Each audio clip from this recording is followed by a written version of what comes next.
warahmatullahi wabarakatuh. Saya Nur Mirza Amila binti Mat Zawawi daripada Unit Bahasa Melayu 3.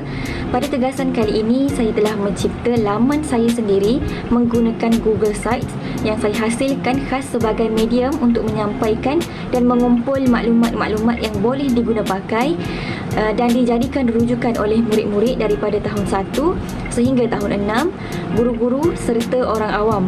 Jadi, pada muka hadapan Google Site ini, saya letakkan sekeping gambar saya sendiri dan sedikit kata-kata aluan untuk menyambut sesiapa sahaja yang melawat laman ini.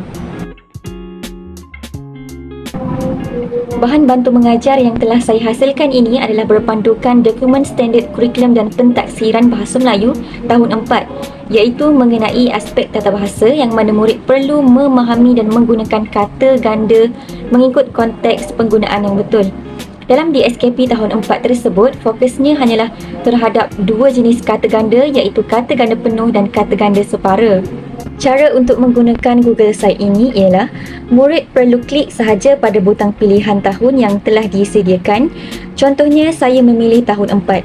Apabila murid klik sahaja pada butang tersebut, akan keluar bahan-bahan bacaan ataupun nota ringkas yang akan membantu murid memahami terlebih dahulu mengenai konteks pembelajaran yang akan mereka pelajari. Bahan bacaan tersebut dihasilkan dengan menggunakan pendekatan animasi melalui aplikasi Canva, kemudian dimasukkan ke dalam Google Site untuk menjadikan bahan bantu mengajar ini lebih menarik minat murid untuk belajar. Penerangan yang diberikan ialah ringkas dan padat dengan pengisian untuk membolehkan murid memahami dengan mudah. Bukan itu sahaja, bahan tersebut juga boleh dijadikan sebagai nota yang boleh diakses oleh murid walaupun selepas tamat waktu PDP di sekolah. Baiklah, untuk mengetahui dengan lebih luas, murid perlu klik sahaja pada anak panah yang berada di sebelah kiri dan kanan slide untuk beralih ke halaman yang lain. Contoh-contoh yang diberikan semestinya lebih banyak berbanding penerangan untuk memastikan murid memahami dan dapat mengaplikasikannya dengan baik dalam pembelajaran mereka. Contoh tersebut juga merupakan sesuatu yang dekat dan berada di persekitaran mereka sahaja supaya tidak menimbulkan kekeliruan dalam kalangan murid.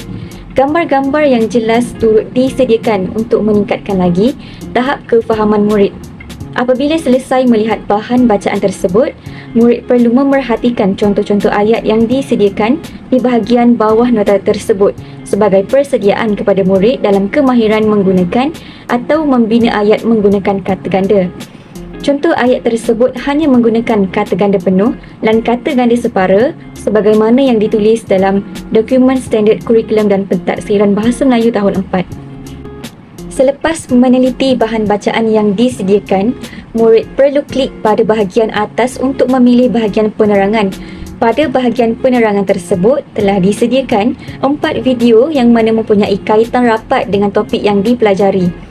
Tujuan penggunaan aplikasi YouTube ini adalah untuk mempelbagaikan sumber pengetahuan murid dan memastikan semua murid memperoleh pengetahuan dalam pembelajaran topik tersebut, serta memberi peluang sama rata bagi pelajar yang cenderung ke arah gaya pembelajaran auditori yang mana lebih suka mendengar. Guru juga boleh menggunakan salah satu daripada video tersebut sebagai bahan induksi bagi memulakan sesi PDP untuk merangsang semangat mereka di dalam kelas. Baiklah, sebelum berakhir topik tersebut iaitu 15 minit terakhir sesi PDP, murid perlu klik di bahagian atas dan memilih latih tubi sebagai latihan pengukuhan dan guru melihat sejauh manakah objektif pembelajaran murid tercapai. Saya menghasilkan beberapa jenis permainan bermula daripada aras permainan yang rendah ke tahap yang lebih tinggi. Untuk permainan yang pertama, murid perlu klik sahaja pada butang untuk terus ke permainan. Terdapat 26 soalan yang disediakan dan masa akan berjalan sepanjang permainan tersebut berlangsung. Murid perlu memilih kad misteri tersebut dan memilih jawapan yang betul bagi setiap perkataan yang dipilih. Bagi permainan kedua, murid perlu menekan spin it untuk memusingkan roda. Kemudian mereka perlu memilih jawapan yang tepat bagi perkataan-perkataan yang terpilih apabila roda tersebut terhenti. Bagi permainan ketiga pula, murid perlu menekan pada belon udara yang membawa gambar yang betul berdasarkan perkataan yang dibawa oleh kereta api dalam permainan tersebut. Jawapan-jawapan yang betul akan dikumpulkan ke dalam kereta api untuk pengiraan mata.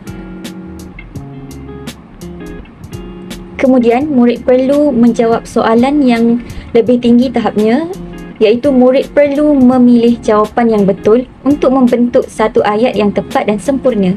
Terdapat 4 pilihan jawapan bagi 20 soalan yang disediakan. Kesemua permainan yang disediakan akan dihitung markahnya oleh guru. Kerana sepanjang permainan dimainkan, masa berjalan dan markah juga diperoleh setelah selesai permainan tersebut. Objektif utama bahan bantu mengajar yang saya hasilkan ini adalah untuk meningkatkan pemahaman murid terhadap konsep kata ganda melalui penggunaan visual, audio dan interaktif yang disediakan oleh teknologi maklumat dan komunikasi. Yang kedua adalah untuk membantu pelajar terlibat secara aktif dalam proses pembelajaran dengan menyediakan platform yang interaktif di mana mereka boleh berlatih dan berinteraksi dengan kata ganda secara langsung. Melalui latihan-latihan yang disesuaikan dengan tahap pembelajaran mereka, ia dapat mengukuhkan kemahiran murid dalam menggunakan kata ganda dalam konteks yang sesuai. Objektif yang terakhir ialah mengaitkan penggunaan kata ganda dengan situasi kehidupan harian atau konteks yang relevan dengan memanfaatkan teknologi maklumat dan komunikasi untuk murid menyediakan contoh-contoh yang berhubungan.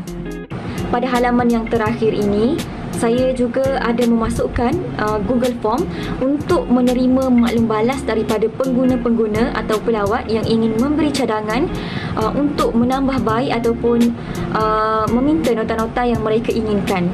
Pengguna hanya perlu klik sahaja butang maklum balas pada halaman belakang dan saya juga letakkan butang tersebut pada muka hadapan laman ini untuk memudahkan pengguna mencari butang maklum balas tersebut.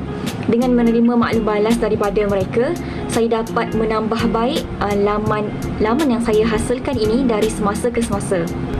Begitu juga dengan soalan yang saya utarakan dalam borang maklum balas tersebut tidak melebihi 5 dan menggunakan bahasa yang sangat mudah kerana mungkin ramai pengguna-pengguna halaman saya ini merupakan murid-murid daripada tahun 1, 2 dan 3.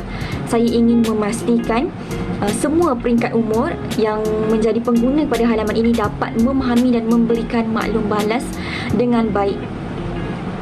Akhir kata, bahan bantu mengajar yang saya hasilkan ini sebenarnya telah merangkumi ketiga-tiga jenis keperluan gaya pembelajaran murid, iaitu sama ada mereka cenderung ke arah visual, auditory maupun kinestetik. Walaupun begitu, dengan menggunakan teknologi maklumat dan komunikasi secara tidak langsung, ia menjadikan pelajar lebih teruja untuk belajar dan mempelajari sesebuah topik yang baru. Sekian sahaja perkongsian mengenai bahan bantu mengajar yang telah saya hasilkan. Terima kasih.